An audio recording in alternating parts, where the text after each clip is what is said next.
and welcome to another episode of Two Labs Garage. I've got 1 week to get this 1980 Dodge pickup that's been off the road for 14 years ready to take to MOPAR madness. I'll have a time to goof around. Let's get started.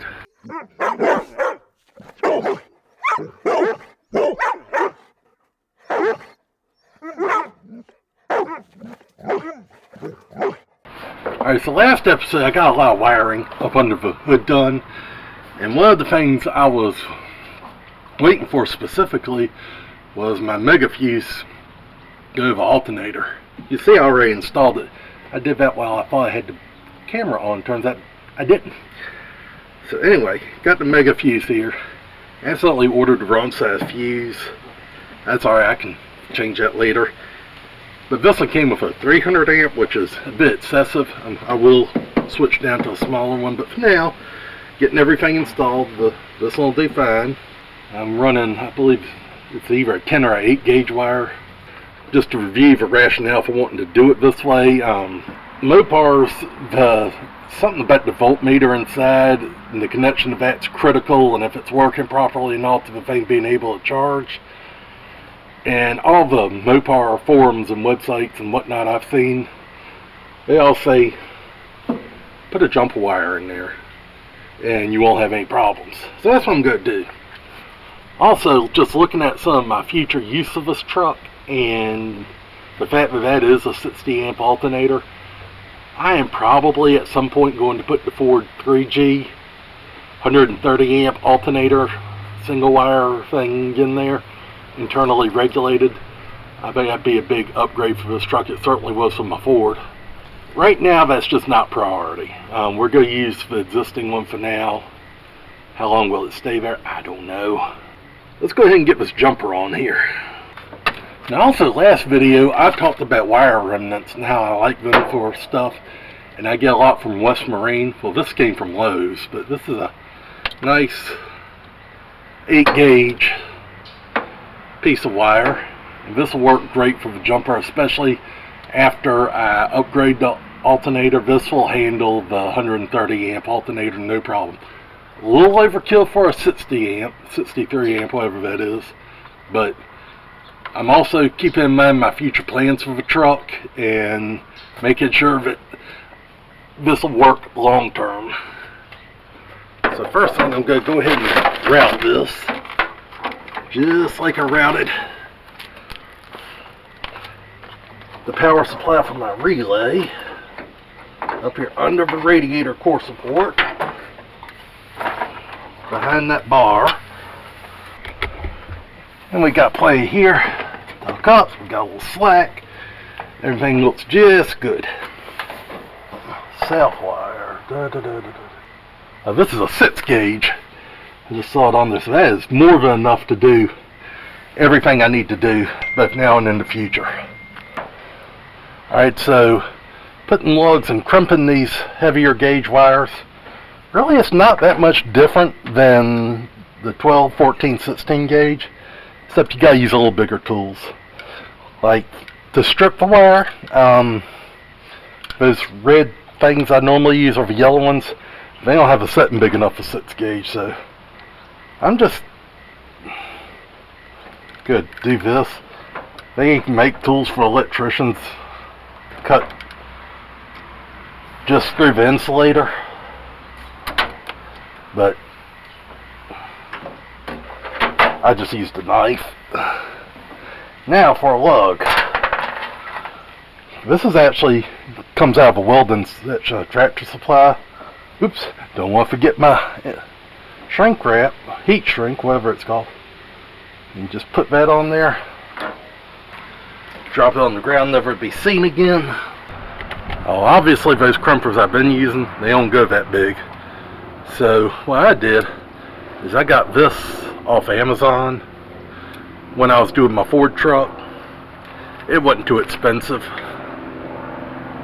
It goes from 8 gauge to 1/0, and it'll crimp whatever you need. And ironically, it's got these wheels up here. You rotate these around to get the different sizes. Evidently the last thing I used with this was 6 gauge, so that's convenient. already set to 6 gauge. Kind of reminds me of a set of bolt cutters, really. Problem is, you really need a third hand, but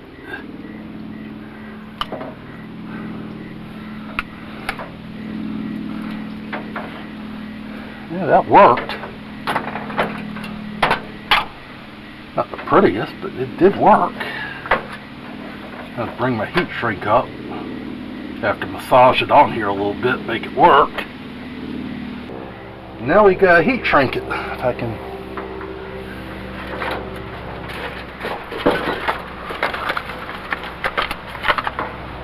3 days since I bought that pack of lighters. I'm on the 3rd one already. If I lose them. Alright, I'm off there. Go ahead and back the main lug off. Another thing I'd like to do here, just to kind of tone the look down a little bit, is put some of this webbing over the white wire. In retrospect, I should have put this on first. But it's going. It wasn't too much work. Fine as is. This will also help where it goes through the radiator core support, protect against chafing.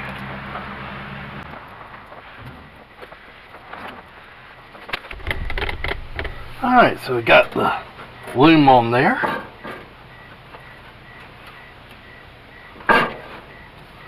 Now just gotta put this back on.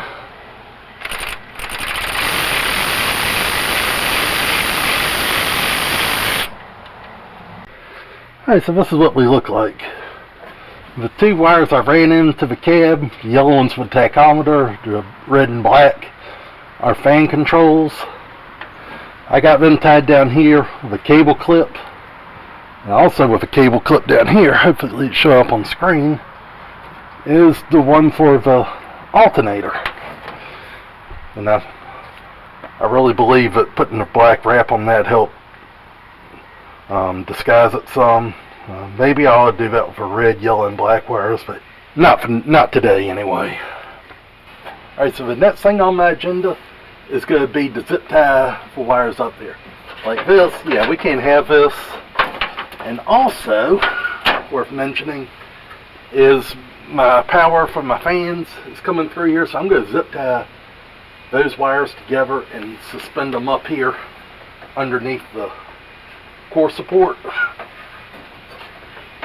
And there's some holes on the back side, you just have to trust me, but they're here from the factory, and the idea is to zip them in here, and then the expansion tank will cover that. So go ahead and stick this through here. Reach down this red wire with the white wire. And for now, I got it zipped here, but I got it pretty loose, and that's because I don't like seeing these wires through the grill, so I'm going to have to come over here and do some zippity-doo-dah mess. Right. All they ever want's money, money, money. Alright, yeah, so right now I'm using the handle of a pair of channel locks just to kind of hold this up out of the way. Hey, do whatever works. Where did my zip ties go? I got a whole handful of them. Alright, so we got the wire run zip tied in, and I ain't gonna lie to you, where I could see it through the grill, it got black spray paint on it. So anyway, go put my webbing on this end. This is off a new roll. And I mentioned that because I found out that the new brand is a whole lot more flammable than the old one. Which I don't know what the old one was, but you could kind of melt the end together and fuse it to keep it from unraveling. But you can on this too. It's just the other one would just kind of melt. This one, flambeau. Alright. Now this one I'm going to use this kind of terminal. This is just an oversized butt connector. Would I ever be using the welding one like I used earlier? Yeah, but that was the last one I had. I got a few of these left, so yeah. it is what it is. They'll both get the job done. I just like the other ones better. And unfortunately, I don't have any heat shrink big enough to go over the plastic thing. So in lieu of that, I am just going to use some red electrical tape. Red because this is the positive side. Just don't want to forget. You'll do that. And now I'll tie my webbing and all to it. Keep the boogies out. There we go. Now that could go there. Now we need one to go from this lug to the battery. See what I got. Alright, so I made up this cable in the same fashion I've made up the other one. And this is actually what was left over from when I cut off this remnant to run to the alternator. And it seems like it might be just a tad long, but I think it'll do just fine. And also when I put it on here, it'll reach anywhere in here with ease. And I can tuck it under here if I want or whatever. Fact of the matter is, it can, wherever that post is on the marine battery, it'll reach without an issue. So anyway, go ahead and put this on there. Like I said, I am going to have to put a smaller fuse in here, something smaller than 300 amps, because that's just absolutely ridiculous. But I'm running on 140 in my Ford truck, so I'll probably put 100 in here till I upgrade the alternator and put more accessories on it. I'll probably go to 140 just like I did the other truck. Or I might just put 140 in and hope I don't do anything that hurts it. Alright. And it gave me this clear cover to go over it, which I hope still fits after I put those fittings on it. Oh yeah, that'll do just fine and dandy. And there you go. Like I said, this reach anywhere over there, no problemos. As of the time of recording this, I hadn't even released the last video I did on this, but in this door jamb here I ran the wire that feeds the inside fuse box, and I don't want it to chafe, so I'm actually going to take some glue. I know you can't see it because I can barely see it myself. I'm going to just smear that in there in the hole with the wire. And if you want to know how that's going to help from chafing, that will keep the vibrations down, which is the vibrations against the metal is what would cause the chafing. So this way we don't get to rub because they're all glued together. Now, I've used that many times. It works very well. Alright, so back inside the truck. Alright, we need to put the new switch panel here. Again, what I'm using is this. This is just a piece of angle iron that I've put some switches in. And this is what's going to be kind of my control center. And what I'm thinking right now is I'm going to do fan power. This one I'll do clock and radio. And then this one right here, well, the center one will be the inverter. And then over by the shifter I'm going to have another one, just because it's going to be easier to reach on my right hand to just kind of flip over and hit, where these are going to be twist ones in this area. The reason I'm laying them out like that is like when I first get in, fans on, radio clock on. This is the hardest one to get to. And then going down the road, I'm figuring this will probably be the easiest. Probably wouldn't use this one a whole lot. I hadn't used it a whole lot on the other truck, but this would be the inverter. And as of right now, that one's really not going to be used. It's going to be the two outside ones. The inverter's going to come later, but I'm going to go ahead and wire for it now, at least up in here. Alright, so put the switch panel on. Means this one has metal dashes, a pretty good sized bolt right here, 7/16. So I'm going to go ahead, pull that out, and I'm going to use that, run it through here to mount this up. mounted up very well. So now, we'll finish putting the switches and the lights on. Alright, so my lovely wife is joining me. She's going to be working to get the shift boot collar together. And what we have here is a lever shift boot that's actually made for a Honda Civic of all things. But it will work on this Dodge. We got the lever over it, and she's going to wrap it around, put some glue on it, and then take these dollar store clamps and clamp it down till the glue sets up. And as we know, I typically like E6000. They were sold out. I had to get the Goop brand. I'm trying to make sure I have them though. Alright, well, let's go walk until we get it glued in.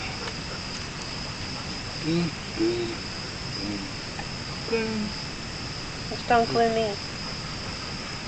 You're stuck with me no matter what. Yeah, but I'm allergic to adhesive.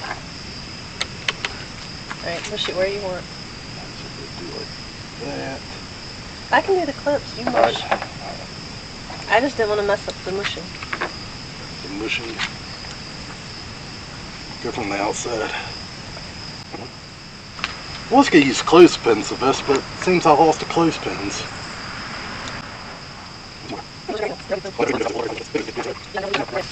Make sure to work on a project with your husband at night so you can see this underneath the hood when there's a piece over it.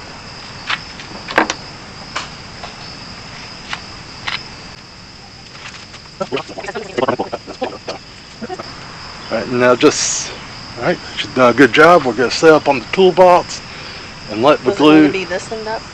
Doesn't matter which end up. We're just going to let it do glue things. Alright, so I found this to be the easiest way to work under the dash. And my wife, she's kind enough to be handing me stuff while I wire all this up. So is Nellie. I see Nellie. She's handing you stuff. Yes, Nellie said to be the ball. That's with your lab, that's what you learn the most about. That can go for a swim. And cut off a piece of the black heat shrink off the roll about yay long. Alright, so in case you missed it on an earlier episode about this truck, the carpet I put in here is out of an '89 F-150. And overall, I think it fits pretty good, except right in this area right here. My thought to fix it is I'm going to put some pod speakers right here. That one there.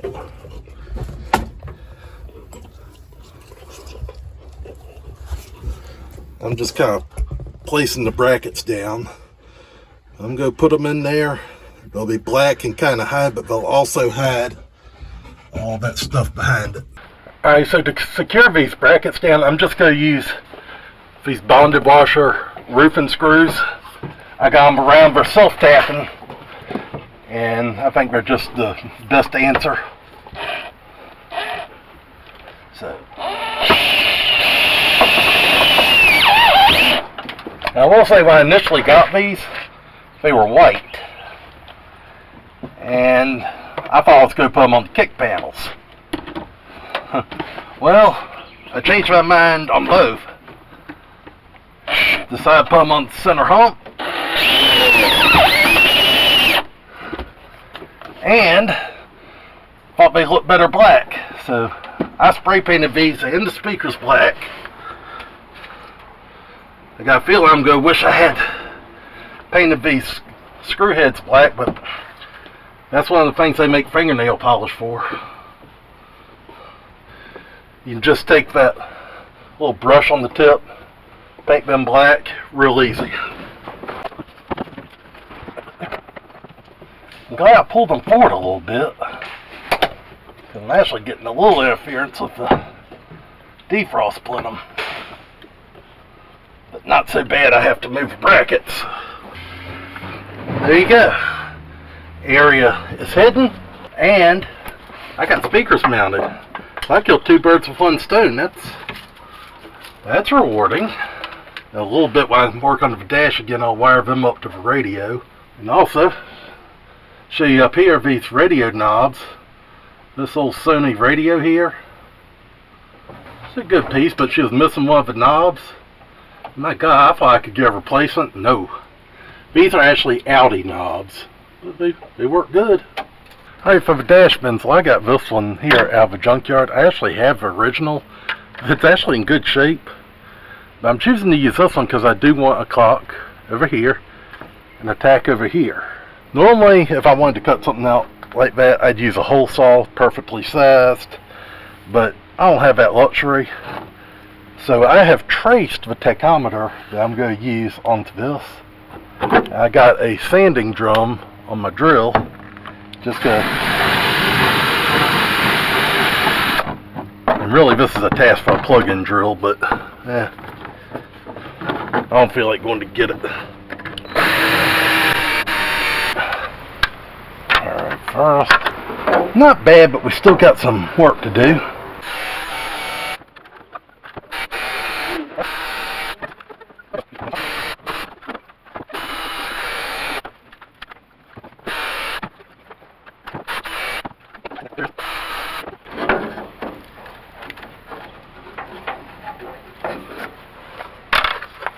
There we go. Tack's mounted. Now I am going to paint this bensel, so tack's going to come right back out, but yeah, we're not looking bad. And what I came up with, I think I'm going to go with, is this piece of roofing tin.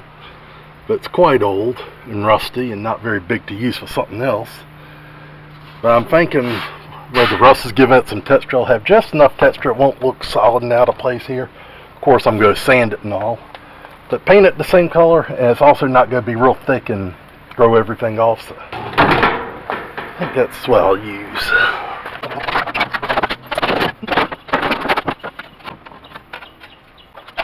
Alright, so we got a nice workable size here now.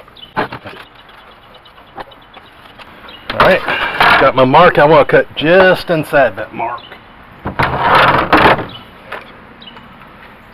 It'd be nice if I had a pair of angle snips, but I make do with what I got. Daggone, that's close. And there you go. Now, admittedly, but anyway, I also need to notch out for the clock. And this right here is my clock.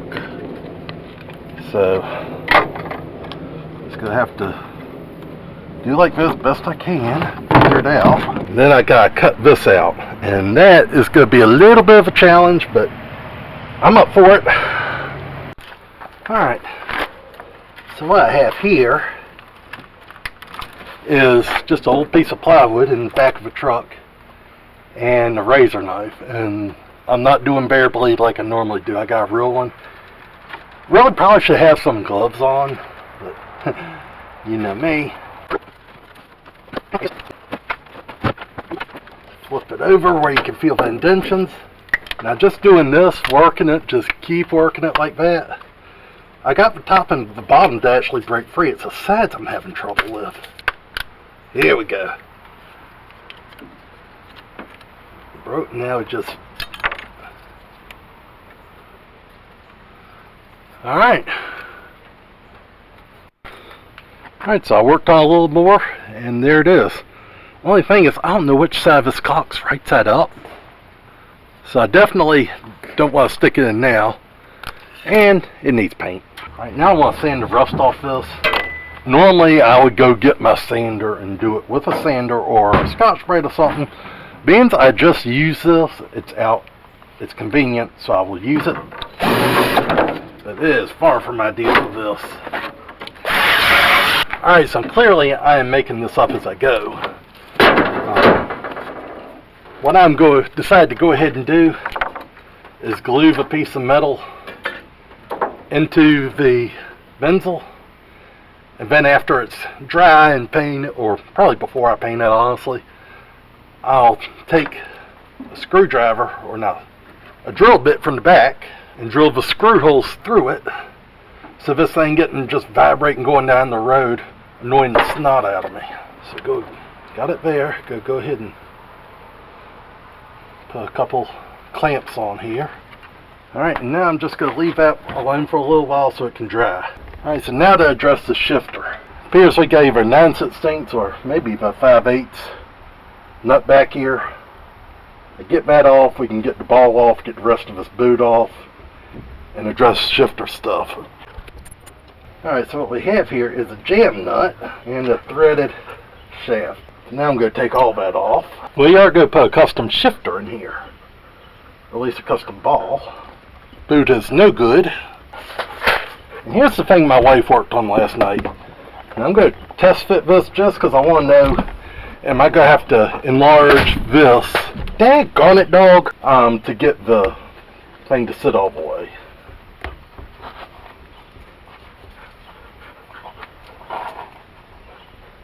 Yep, going to have to enlarge it. I was afraid of that. Alright, so what I've done here is I've wrapped a microfiber cloth around the boot and the collar and put it in my bench vise, and got a step bit in my drill, and it is just about the right size anyway, so I'm just going to kind of lightly go through here and waller this out.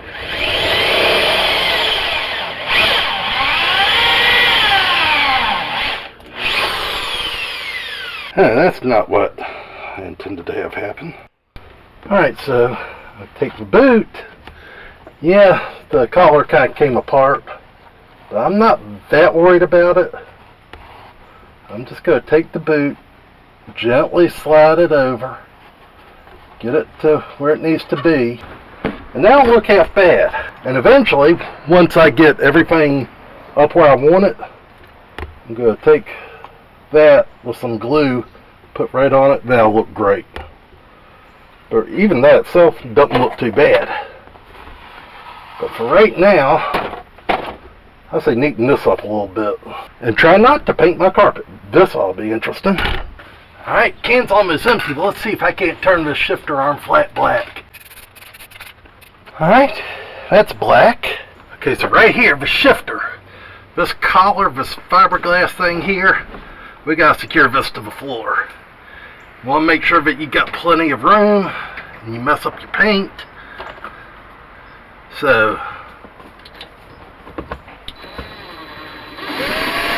alright, so I got the boot on. I got the collar around it. This isn't exactly perfect, but it'll do the job for sure. Do what I want, so now I'm just going to take some stainless steel screws and just run them down where the factory holes are and secure this thing. And so there you go.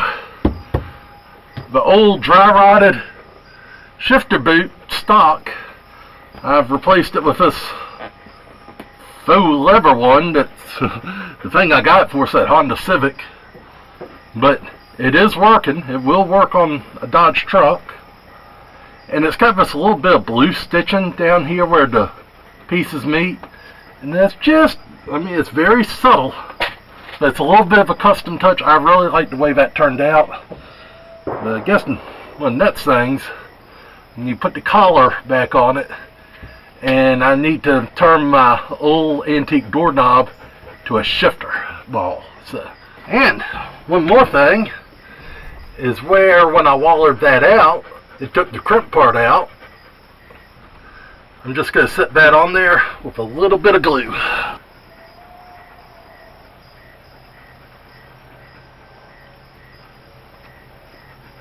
Alright, and there's that.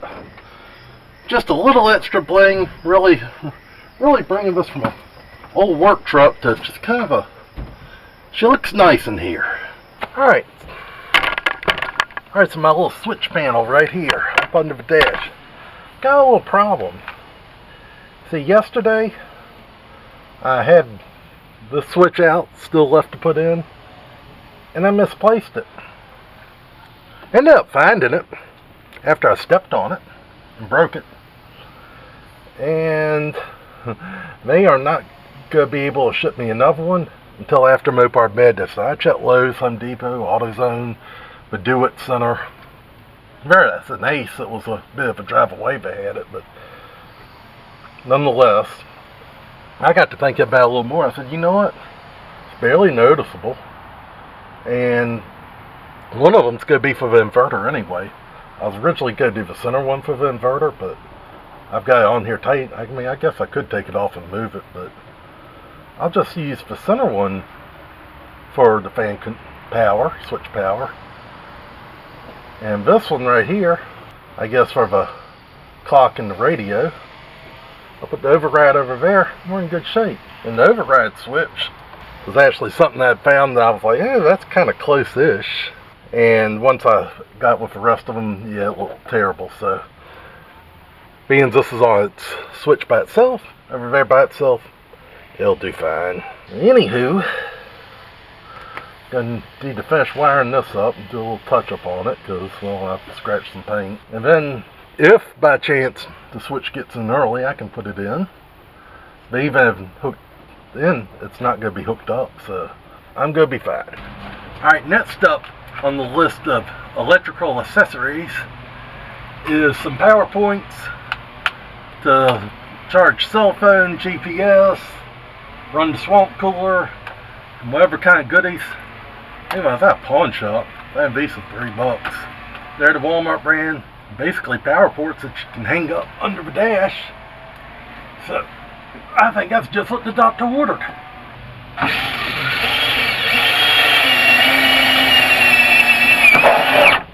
My list, marked off items. Yes, and hand wrote some more on there. So up to 53 items. But the good news is I got only 22 left.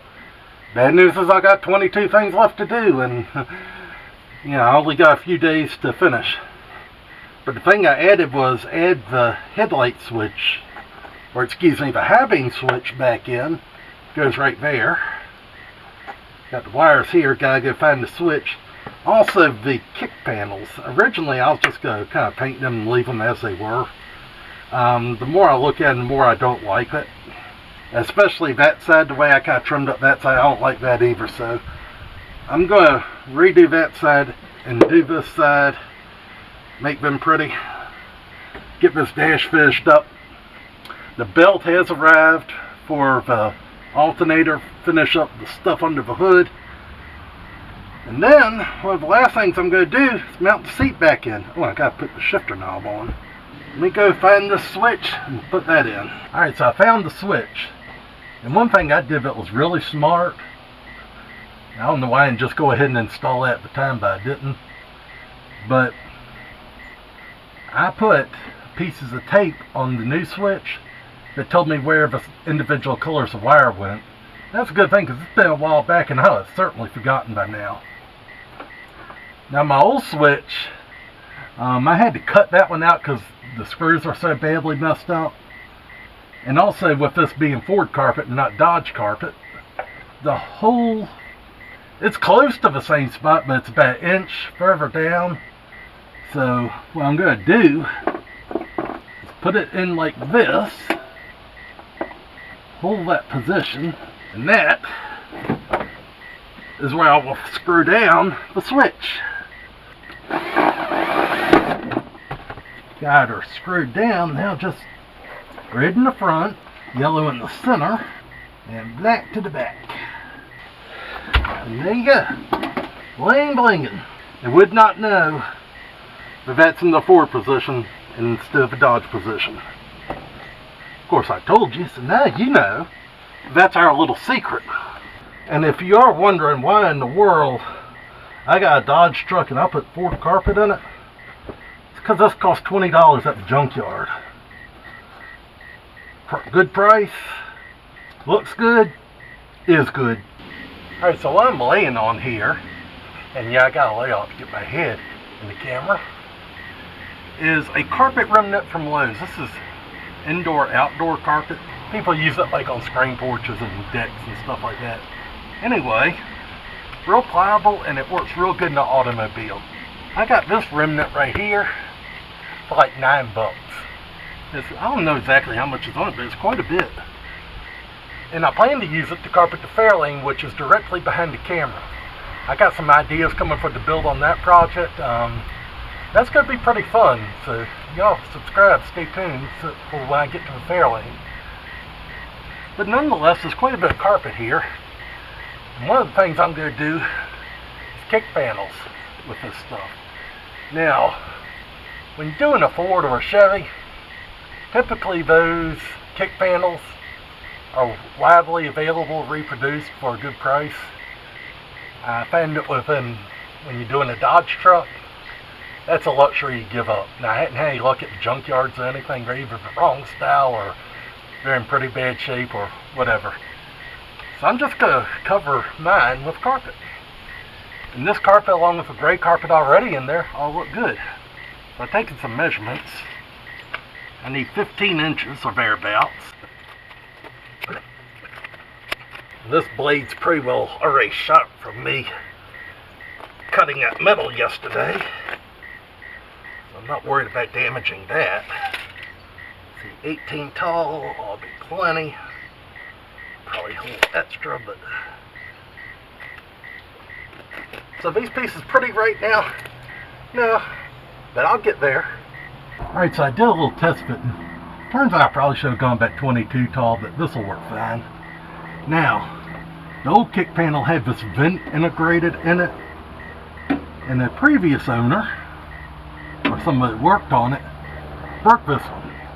So you got all this irregularity, so I just want to neaten it up. I'm not going to try to rebuild it or make it like brand new. Just neaten it up so when I put my carpet up there, it just looks nice. And I think this oscillating tool here is probably what the doctor ordered to cut this. We'll find out here in a minute.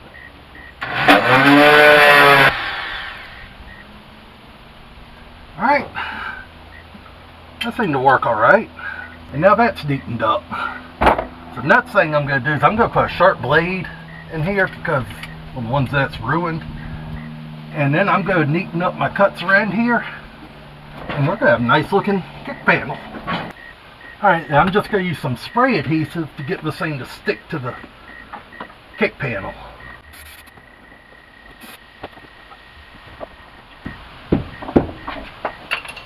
So now I'm just going to give the glue a few minutes to set up good, really bond the carpet to it. Then I'll come and do the finish trimming and finish making this thing look like $1,000,000. Well, maybe 20 bucks. Alright, so passenger side. This is what I did here. I just took my threshold, ran it all the way up. That's what I did a couple months ago. I gotta be honest with you, not a fan.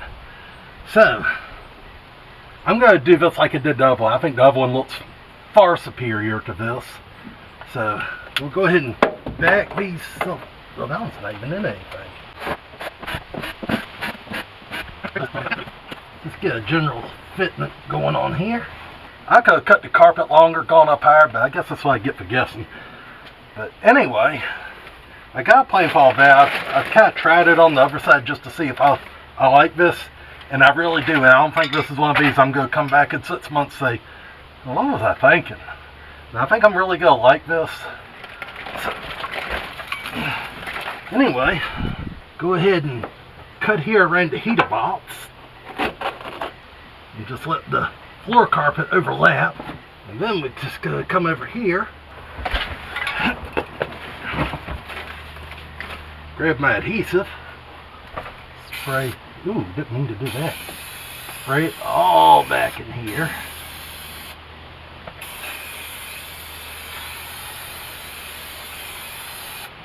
Supposed to let it dry till tacky. I don't really want to stick my fingers in and find out, so here we go.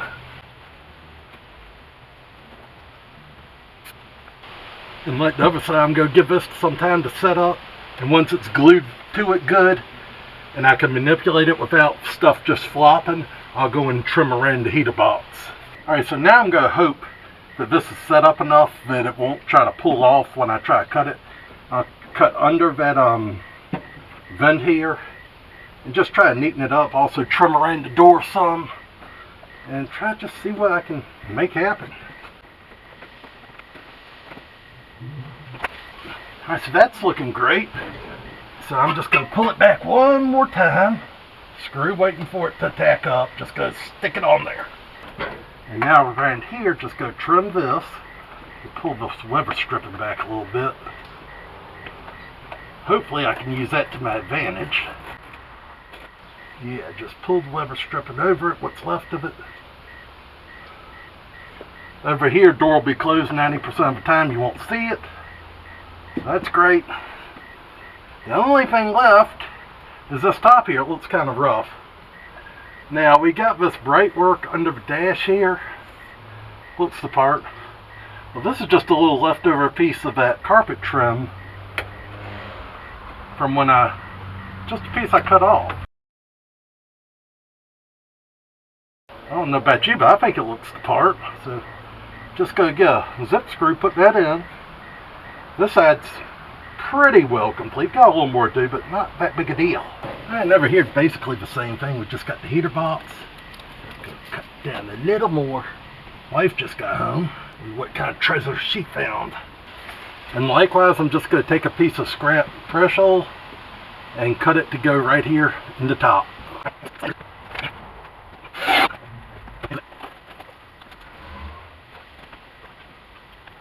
Pretty pleased with how that looks. Now put a threshold in here. Well, obviously I'm not doing exactly like this again because, well, I didn't like it.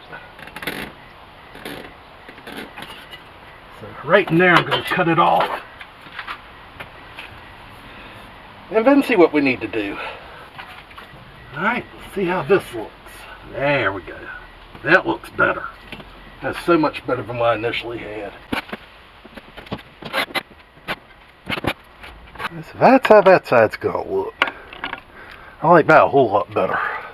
Alright, so now to do something with this dash. I'm going to go ahead and put my dash pad on. This is another junkyard find. So go ahead and fish my tack wire through there. Now I'm going to set these down in here, but I'm not really going to worry about speed nuts to hold this in. Maybe I should, but I'm not. Go get my benzil and put up.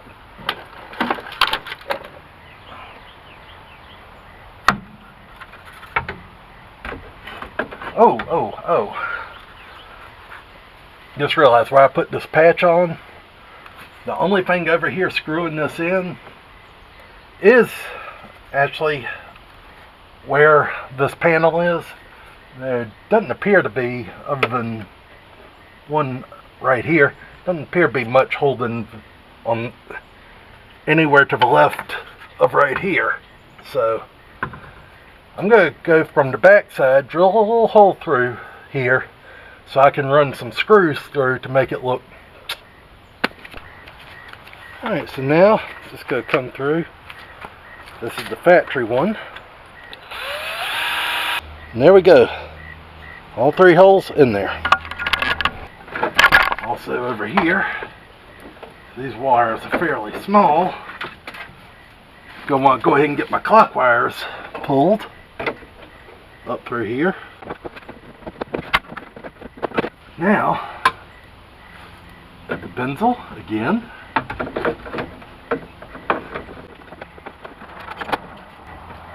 Wow. For some junkyard junk, that benzil looks pretty daggone good. Now, you get these screws in. Now, I might see if I got some of a drywall variety of screws. Just because they're already kind of that flat black color, but alright, I did find some drywall screws. You see they're black, pretty aggressive, and they hold good. So the first thing I'm going to try lining this one up.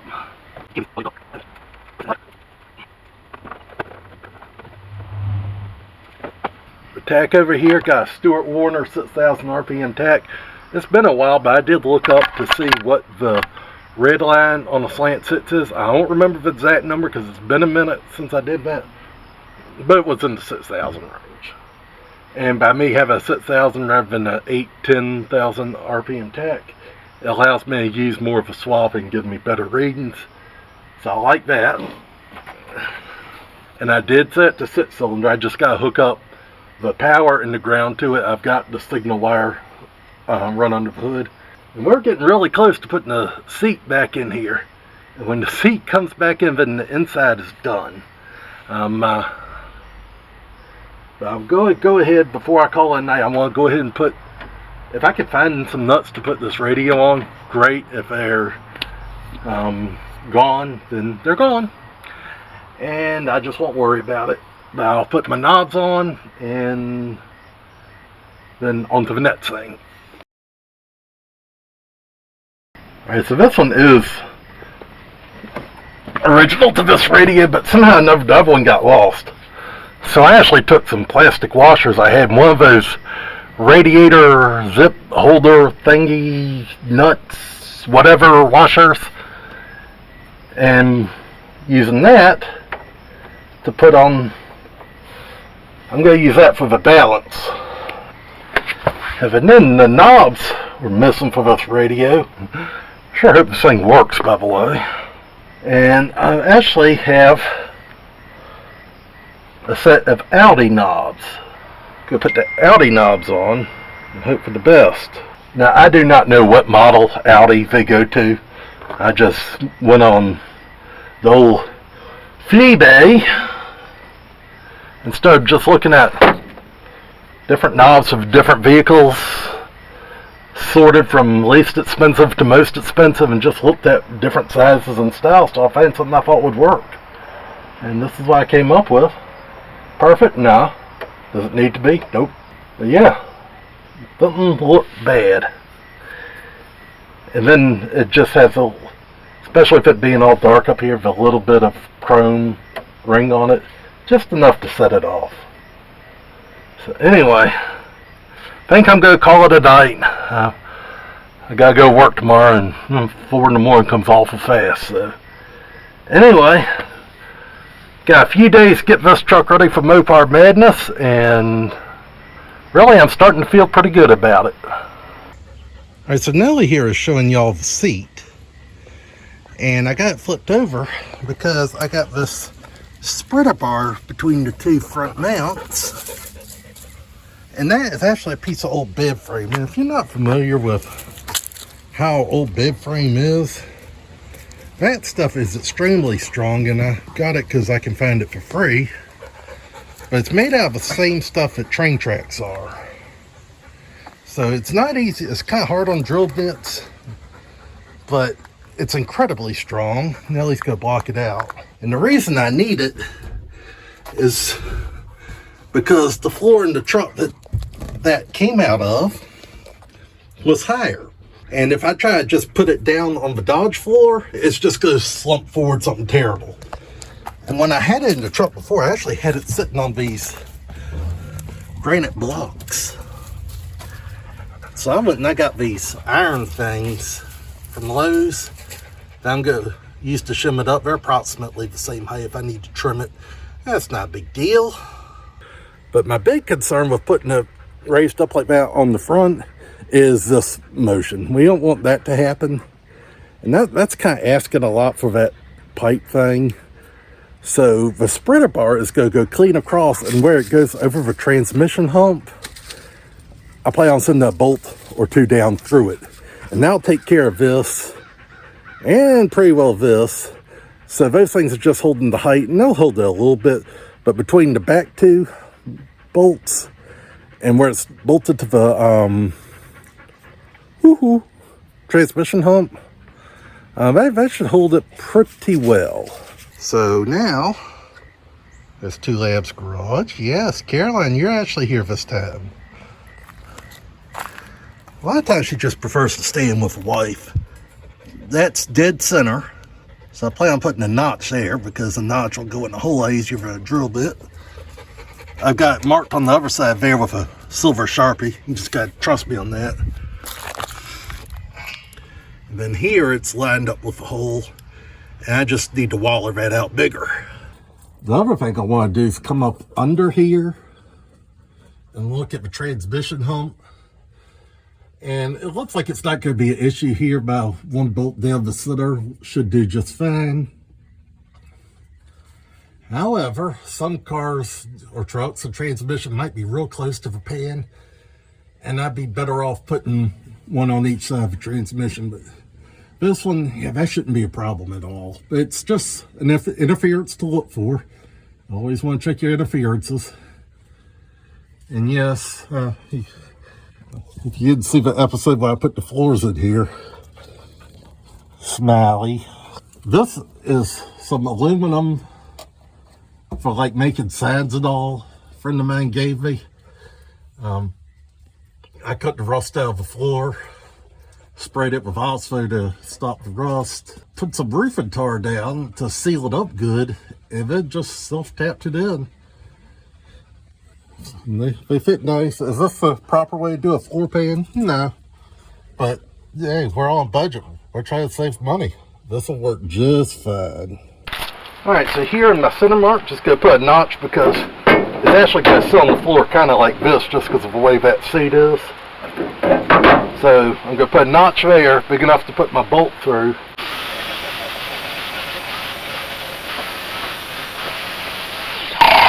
And that's a good notch for me to put my bolt in.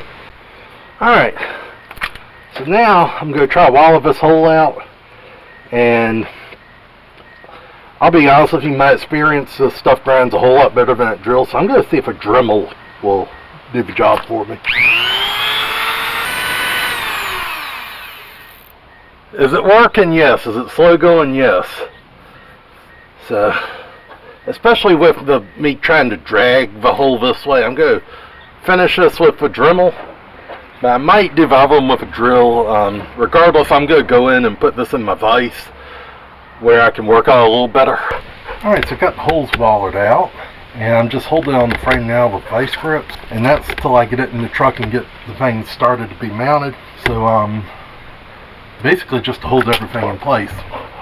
Once I get it like I want it, then I'll take the vice grips off and I'll run the bolts down those holes.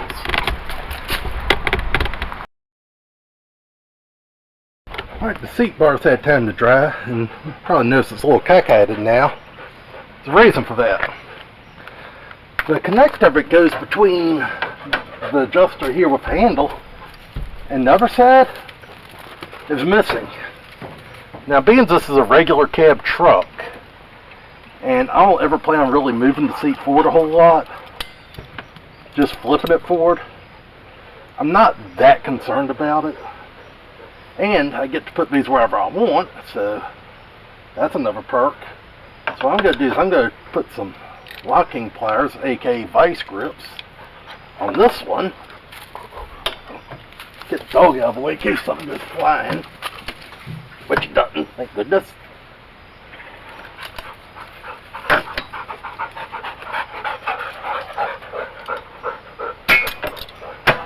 And now I got them locked even, and I got good access to the back bolts. Also going to take this out. I just put that there so I wouldn't lose it. That's all grade 8 stuff.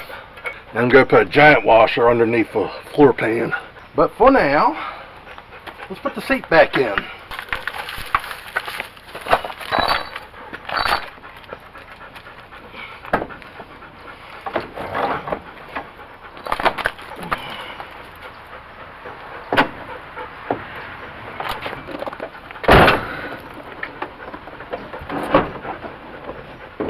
Alright, so I got it in. I'm happy with where it's sitting.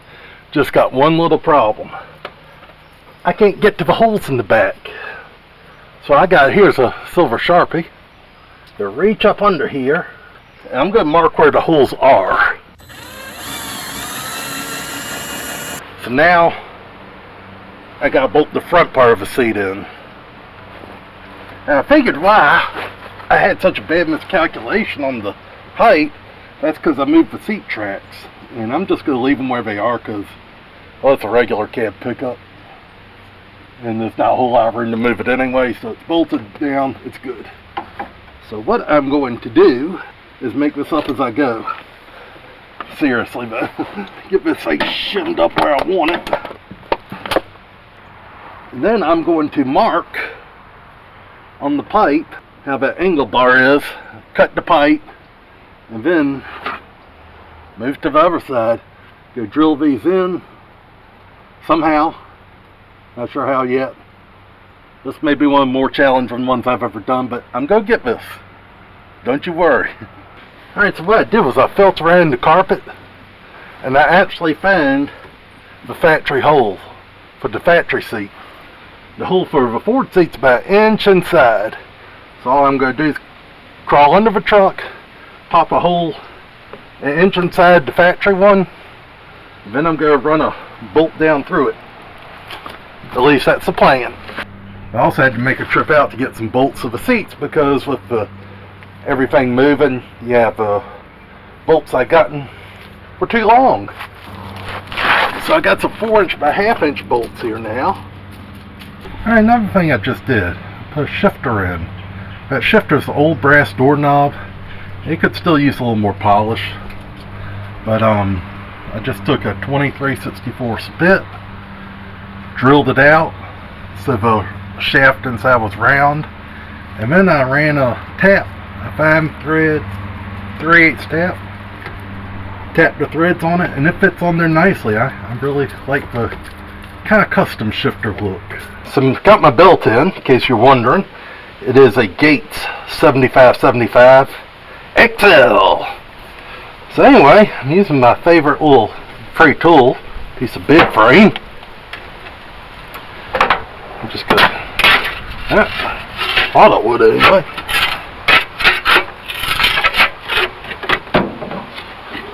What in the world? There we go.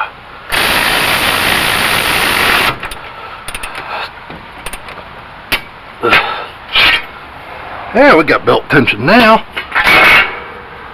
Make sure that bottom one's in good. Alright, so sometimes when you're working on something by yourself, you need to put tension on a belt, but you got a pry bar in one hand, and maybe you need to get somewhere that you can't reach with your other hand or whatever. You can't turn a wrench and hold tension. Get creative. All I'm doing here, taking a T-handle pry bar. By the way, if you ever see these T-handle crowbars, get them. They're kind of hard to find, but they work so much better than the regular crowbars. Alright? So,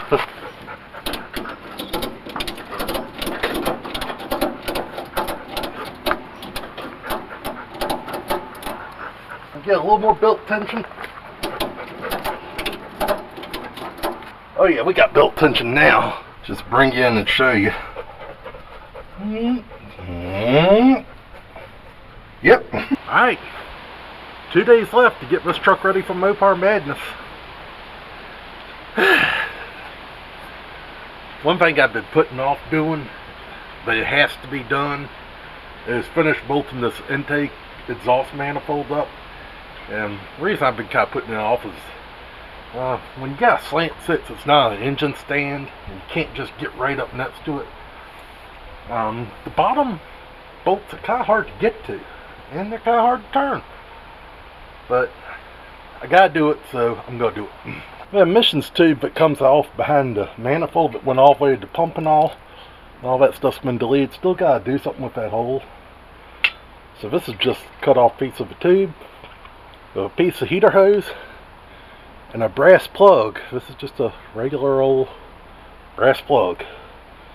Probably ought to put a hose clamp on it just so it doesn't try to eject. But that'll go back there, plug it off, emissions deleted. Nothing to see here.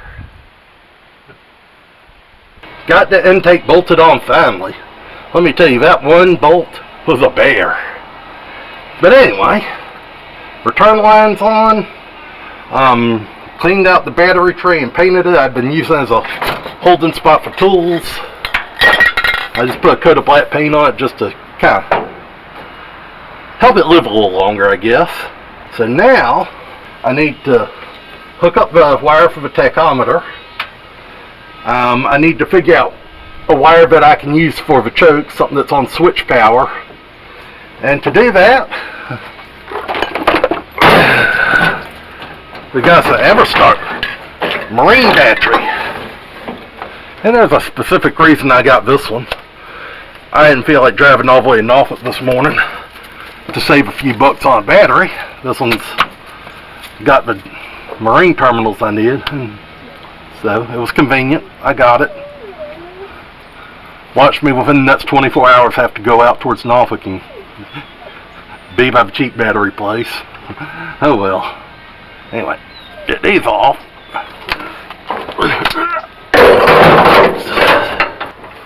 Alright, so this time for real, I am going to hook up the battery. I put some fuses in inside. I'd forgotten that earlier. Now I can start doing some tests. Well, a little sizzling when I first connect to that negative makes me think something's on. The question is, what's on?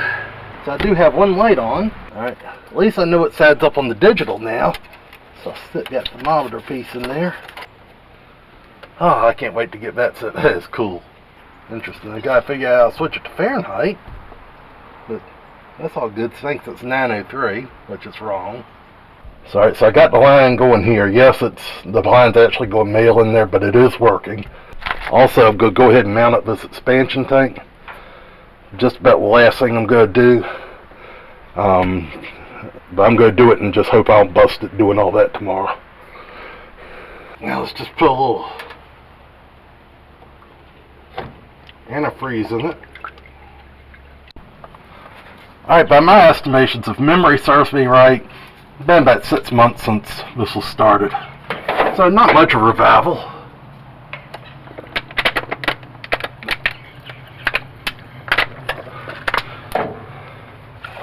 The last time I had this running, it was off a boat tank and a clicky-clacky. This time it's got gas in the tank. I'm going to try running off the tank, so let's see what happens. Yes, Aaron, you must hook up the battery first.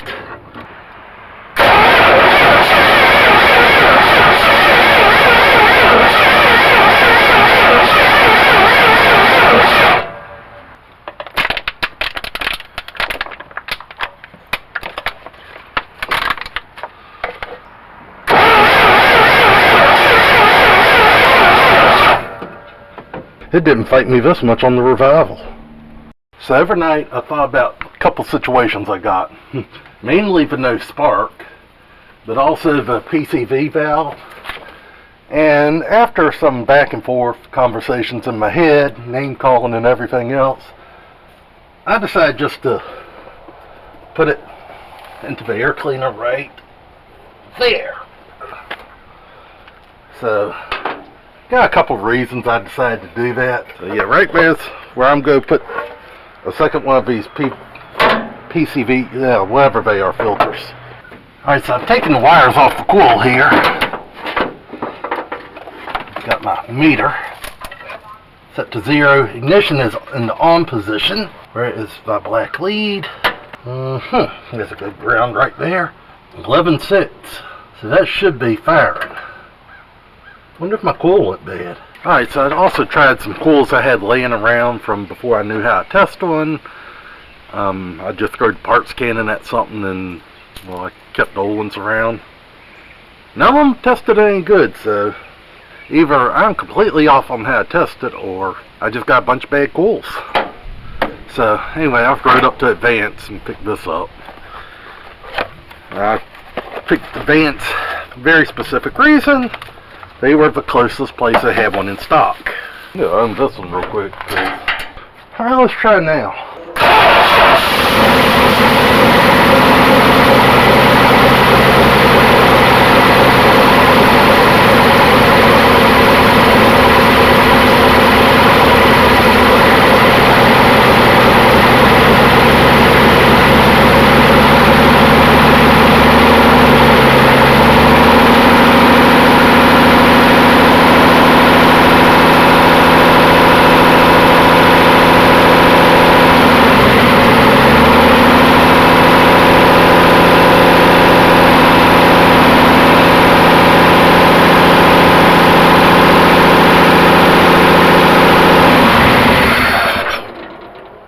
Why it's not pulling fuel.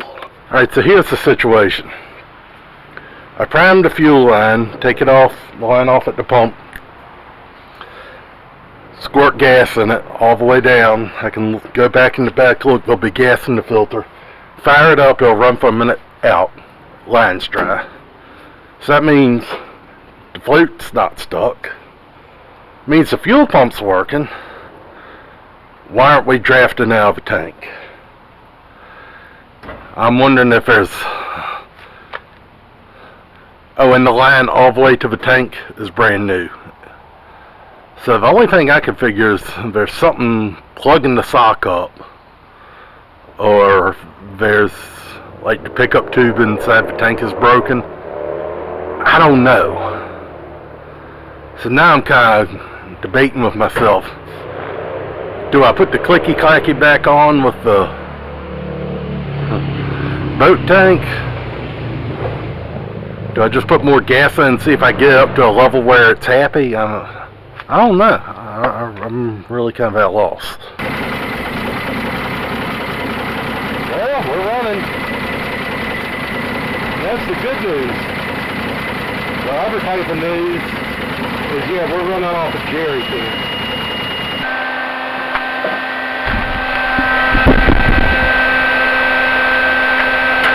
Alright, so this is where we stand right now with the truck.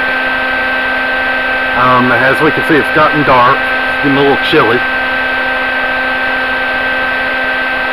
And I got it to run and stay running, but it's running off a boat tank that I got in the bed. And if that was the only problem, I'd definitely be okay with going, but I hadn't done a brake test on this. I don't know if this thing is going to overheat. I hadn't had it running that long. So I'm going to do a little firing up with it, and if it's just a simple matter of cleaning it and all, hey, I can go with what I got done, but I got to make sure this thing's safe. If this thing isn't safe or reliable, it's not worth it. But I'm going to give it my best shot. I'm going to see if it moves.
I'm going to do my best here. Yeah, I know I'm filming in the dark, driving this truck at night. So overall, what do I think of this truck? It's actually a pretty good driving little truck. I do need to adjust the idle some. If I push the clutch in, it will cut off. But as long as I keep moving, I mean, we're good. I definitely am going to want to check with a meter of alternator, make sure that we are indeed charging. But yeah, I'm hoping that this may actually be a go after all. Maybe not as fit stuff as I wanted it, but heck, we'll see. Haven't made my mind up yet. Well, this morning is MOPAR madness. Obviously the truck's not there, but I got some time. Don't plan on being the person there. I don't plan on winning any trophies. Now, if they do have like work in progress or something, then yeah, maybe I got a shot. Fortunately, I'm not going to have everything done on this truck I wanted to get done. And while that stinks, it also gives me more stuff to do later on. But I do want to clean all this stuff off. So for that, just going to use soap Brillo pads. This isn't going to be a spick and span tow truck wash job. This is just going to be, can we just get the growth off it?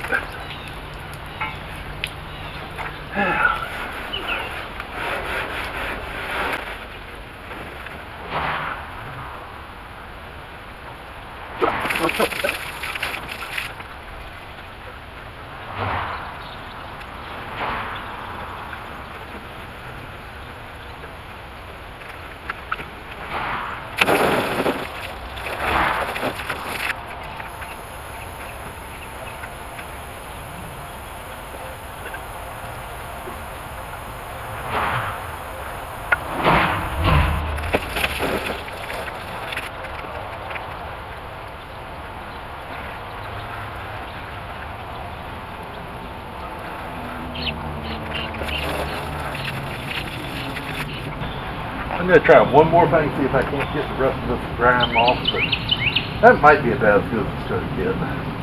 Alright, so I'm going to put some of the dollar store awesome on this.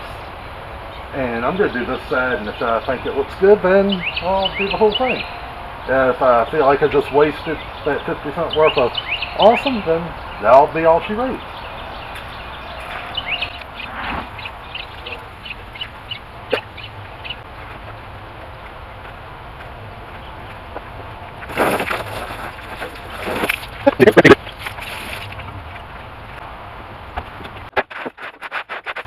Now, one of my list items was get the tailgate operational.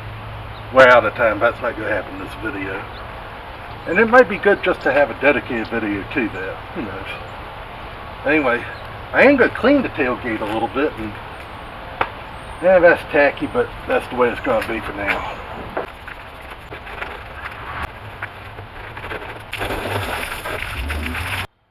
So there you go. 2 years ago, almost to the day, this was pulled off a property about 150 miles away from here. Hadn't been run since 2009, from everything I can tell. 14 years off the road, and today it's going to a car show. Like I said, we know we're not going to win first prize. Even when I get done with this thing and fully fixed up, they'll never win first prize. But Mr. Cliff, your truck, she looking good. Like I said, maybe it'll be a work in progress award. Maybe I'll be in the running for that. Otherwise, it's just about getting out there and having fun. You don't have to have the shiniest or the best vehicle there. Just find something that's been abandoned, fix it. Get a new leaf on life. And it's pretty rewarding to see where this truck came from and where it is now. So anyway, I'm going to be off to MOPAR Madness. MOPAR Madness will actually be on a separate video. But yes, here's the budget build that we're taking. Like I said, we still got some work to do, but I'd say we made it.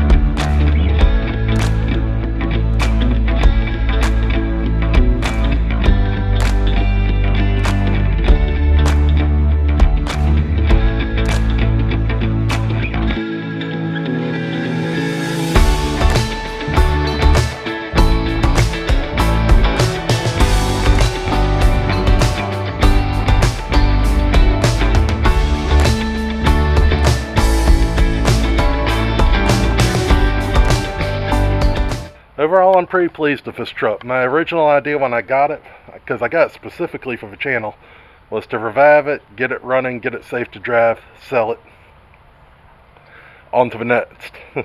And that didn't work out. I can't let go of this thing. It's too cool a truck. So, that's why future projects I'm going to be a little more selective on what I pick out, because I want something that's in the heart. What's in the heart will make a better video. And I have limited space, limited budgets, and unlimited dreams, so I need to reel in some of that. But don't get me wrong, I love this truck, and I'm so glad I got it. So, until next time, take care of yourself, take care of each other, take care of your projects, God bless, and I will see you again soon.